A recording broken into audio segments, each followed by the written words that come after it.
अब ठीक है ना मेरी आवाज? Yes sir. जी। आज हम पढ़ेंगे महर्षि रमन जी के बारे में, उनका जीवन परिचय के बारे में।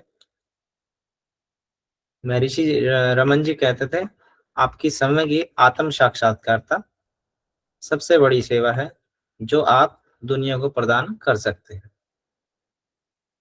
आप किसी भी ऋषि, महर्षि या किसी भी ग्रंथ को पढ़ेंगे, सभी में आपको यही देखने को मिलेगा, जो आखिर में जाकर जो निचोड़ निकलेगा वो यही मिलेगा। सेल्फ रियलाइजेशन, खुद से बात करना, खुद को खुद से जोड़ना, आत्मा को परमात्मा से जोड़ना, शिव को शक्ति से जोड़ना, गंगा को यमुना से जोड़ना, ठीक है, ईड़ा को पिंगला से जोड़ना, सब जगह सूर्य को चंद्र से जोड़ना। कुल मिला के आखिर में जो मिलेगा आपको, जो निचोड़ मिलेगा वो यही मिलेगा। आपकी समय की आत्म साक्षात्कारता सबसे बड़ी सेवा है जो आप दुनिया को प्रदान कर सकते हैं। इनका जन्म हुआ था 30 दिसंबर को 1879 ईस्वी को तमिलनाडु के तिरुचुल्ली नामक ग्राम में हुआ था, जो अभी चेन्नई में है। पहले मद्रास में था। इनके पिता का नाम सुंदरम अय्यर था और माता का नाम अलगम्मल देवी था। इनका बचपन का नाम वेंकट रमन था और एक इनका महर्षि रमन नाम हो गया, और इनको कुंभकर्ण के नाम से भी पुकारते थे और इनको दक्षिणामूर्ति का अवतार भी कहा जाता था। तो यहाँ इनके 4 नाम हो जाएंगे। इनकी मृत्यु हुई थी 14 अप्रैल 1950 ईस्वी को। मृत्यु स्थान श्री रमन आश्रम, तमिलनाडु में। महर्षि रमन जो थे वो अद्वैत वेदांत के समर्थक थे। इससे पहले भी पढ़ा था हमने, अद्वैत वेदांत के समर्थक कौन थे?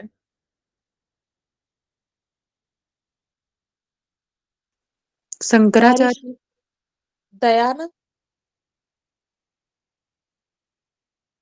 शंकराचार्य तो कोई पढ़ा ही नहीं हमने।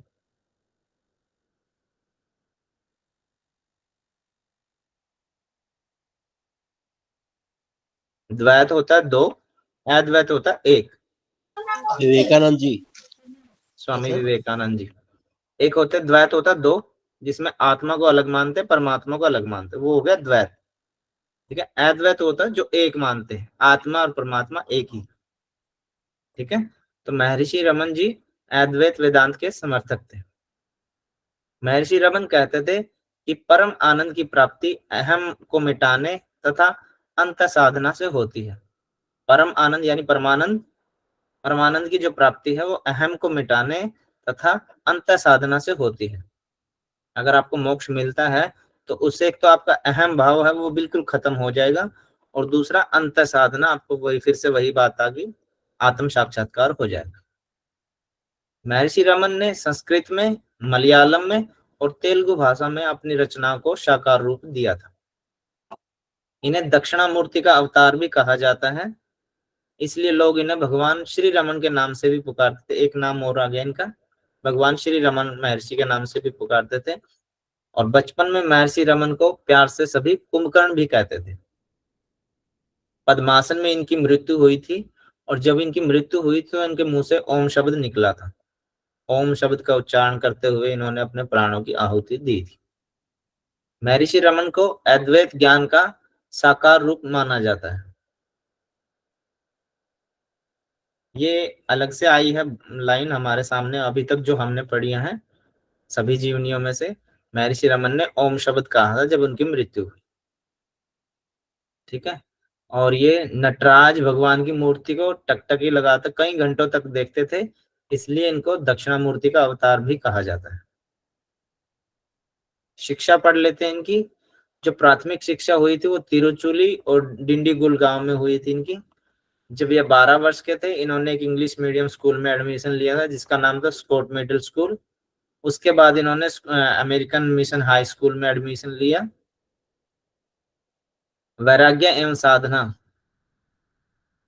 ये पर ही एकांत में बैठकर ध्यान साधना करते थे। ये कुछ मिसिंग है इसमें, मैं ढूंढ भी रहा था, मिली नहीं मेरे को, क्या है ये। एकांत में बैठकर ध्यान साधना करते थे, आप इतना ही समझिए इसको। ध्यान के निरंतर अभ्यास से महर्षि रमन कम समय में ही अपने वास्तविक स्वरूप को जान चुके थे। ऐसी ही लाइन हमने एक और जीवनी में पढ़ी थी, कोई बताएगा जो कम समय में ही अपने आप को मतलब जान चुके थे, अपना साथ आत्म साक्षात कर चुके थे। श्री राम शर्मा जी राम 7 राम वर्ष के हिमालय है सर। आचार्य बहुत बढ़िया। शर्मा। नहीं, पंडित आचार्य श्री राम शर्मा नहीं। स्वामी विवेकानंद। नहीं नहीं नहीं नहीं, स्वामी राम हिमालय नहीं, पंडित श्री राम शर्मा आचार्य थे। जब वो जाने की बात करते थे, उनके घर वालों ने बाबा बंगाली से उनको गायत्री की दीक्षा दिलवाई थी। वो भी कम उम्र के ही थे, कम उम्र में उनको अपना वास्तविक ज्ञान हो गया था।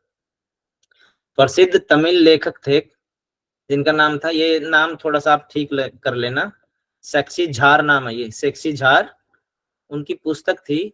ये लेखक थे सेक्सी झार, इनकी पुस्तक थी, उसका नाम था पेरिया पूर्णम। ठीक है, ये पुस्तक का नाम है पेरिया पूर्णम और ये लेखक का नाम है। इस जो पुस्तक थी, इसमें जो हमारे 63 जो महापुरुष थे उनकी जीवनियां लिखी हुई थी। तो इनको कहीं से ये पुस्तक मिली थी, इन्होंने इसको पढ़ा। पढ़ने के बाद, इसे पढ़ने के बाद रमन के हृदय में ईश्वर के प्रति प्रेम एवं वैराग्य का भावना का उदय हुआ। इनको एक पुस्तक मिली थी जिसका नाम था पेरिया पूर्णम। इसमें 63 महापुरुषों के जीवन का वर्णन था, जीवन परिचय थे उनके। जब इन्होंने, महर्षि रमन ने इनको पढ़ा, इनके जीवन परिचय को पढ़ा, तो ईश्वर के प्रति प्रेम बढ़ गया और जो संसारिक था, जो जो बाह्य गतिविधियां थे, उनसे इनका वैराग्य भाव है वो उसका उदय हुआ, वो वैराग्य भाव उत्पन्न हो गया इनका। मीनाक्षी मंदिर मदुरई में भी ये नटराज भगवान की प्रतिमा को घंटों घंटों तक देखते रहते थे, इसलिए इन्हें दक्षिणामूर्ति का अवतार भी कहा जाता है। उसी दौरान पाताल लिंगम गुफाओं में भी इन्होंने कुछ समय तक तप किया। सन 1896 के मध्य, जब ये 17 वर्ष की उम्र थी इनकी, तो रमन को साधना से कुछ अनुभूतियां होने लगी थी, कुछ सिद्धियां इनको प्राप्त हो गई थी। आत्म साक्षात्कार तो हो चुका था पहले, पर इनको मतलब दिखना तो लगा था, लेकिन कुछ सिद्धियां थी वो 1896 ईस्वी में, जब ये 17 वर्ष के थे, तब इनको कुछ महसूस होने लग गया था कि हाँ, कुछ शक्तियां हैं जो मेरे साथ साथ चल रही हैं, मेरे को अभी प्रेरित कर रही हैं मोक्ष की तरफ ले जाने के लिए, वैराग्य को और बढ़ाने के लिए, मतलब साधक तत्व का काम कर रही हैं। उन्होंने समय से कहा था कि मेरे शरीर की मृत्यु हो चुकी है, लेकिन फिर भी मैं जीवित रहूं। इन्होंने आत्मनिरीक्षण विधि का नाम दिया था। जो इनको सेल्फ रियलाइजेशन हुआ तो ये अनुभूतियां होने लगी थी, उसको इन्होंने आत्मनिरीक्षण विधि का नाम दे दिया। इन्होंने जो विधि अपनाई उसका नाम आत्मनिरीक्षण दे चुका। महर्षि रमन जी की कुछ प्रमुख रचनाएं हैं, who am I, self enquiry, Upadesa Sara, 5 humans on to Arunachala और 40 वर्सेज ऑन रियलिटी। महर्षि रमन की स्थापना की थी इन्होंने 19 मई 1922 ईस्वी को। एक बुक और है, a search in a secret India, ये बुक का नाम है, और इनके लेखक जो हैं पॉल ब्रंटन, इन्होंने लिखी थी। उसमें इन्होंने श्री रमन आश्रम के बारे में खूब विस्तारित रूप से लिखा है। महासमाधि जो थी इनकी वो 14 अप्रैल 1950 को हो गई थी। और एक और चीज थी इसमें, हाँ, इनकी कुछ समय बाद इनकी माता जी की उनका देहांत हो जाता है, तो उनकी प्रतिमा है वो भी इन्हीं के आश्रम में लगाई जाती है। वो इसमें नहीं लिखा है, इसमें इतना सा ही है इसका, छोटी सी सर, जीवन। मैंने एक जगह पढ़ा था कि इन्हें मौन उपदेशक की भी उपाधि मिली थी। ये सर। ये असल में इस पीडीएफ है ना, ये मैम ने बनाई थी, इसमें है नहीं इतना।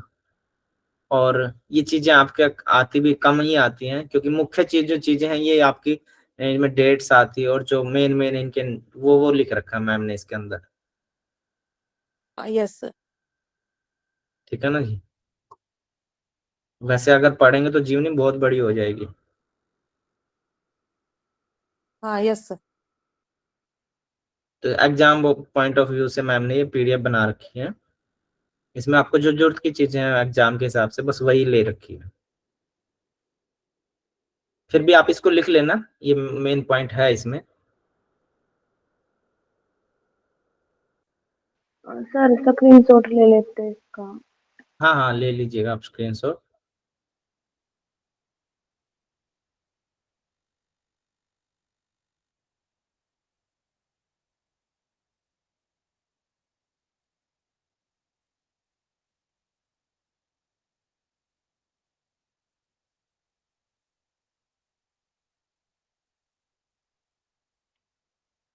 डन है। यस सर, आगे चलिए। एक मिनट रुक जाइएगा।